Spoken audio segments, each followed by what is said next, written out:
नमस्कार दोस्तों, आप सभी का मैं फिर से स्वागत करता हूं आज की हमारी इस लर्निंग क्लास में। सो this is the hand stand home tutorial video. In each I will be telling you 4 steps.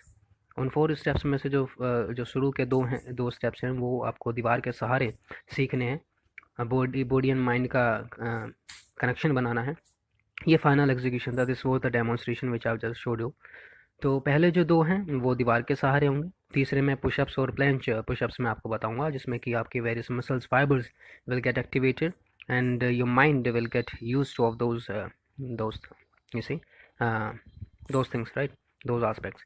और उसके अलावा जो फोर्थ में होगा उसकी ओवरऑल एग्जीक्यूशन क्या होगी, हैंड स्टैंड की, किस प्रकार से आप उसको करेंगे, आपकी हैंड या फिर लेग प्लेसमेंट क्या होगी, वो मैं आपको बताऊंगा। So this is the first step of our today's learning class.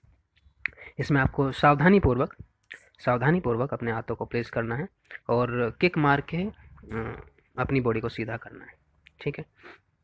Second वाले में इसका ऑपोजिट करना है, यानी कि अब आपको दीवार को देखना है, यानी कि उस सपोर्टेड, एक प्रकार से उस सपोर्टेड थिंग को देखना है जिसके सहारे आप ये आर्टिफिशियली हैंड स्टैंड कर रहे हैं, या फिर सपोर्टेड हैंड स्टैंड कर रहे हैं, या फिर वॉल हैंड स्टैंड कर रहे हैं, ठीक है।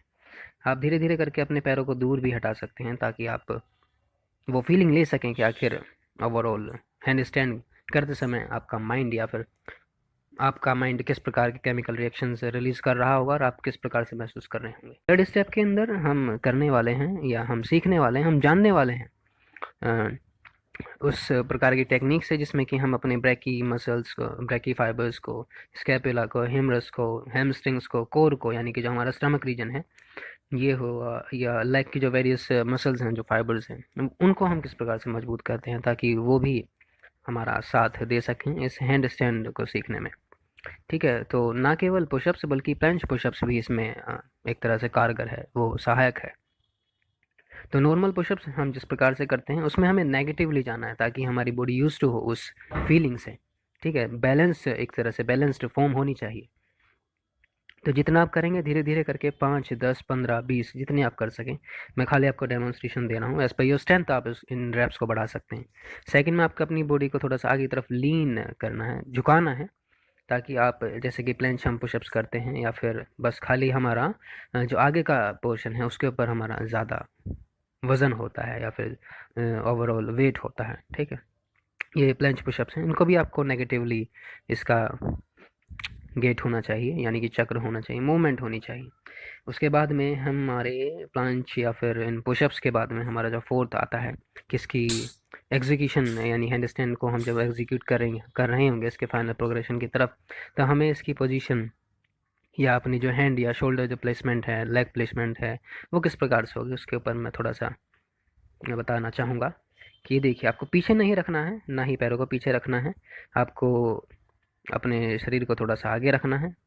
किक मारने के लिए पैर को एक को आगे रखना है, दूसरे से आप किक मारेंगे ताकि आप की एनर्जी कम किक मारने में वेस्ट हो, ठीक है। यानी कि अगर आपके पैर पीछे रहते हैं तो आपको ज़्यादा एनर्जी वहाँ पर लगानी होगी।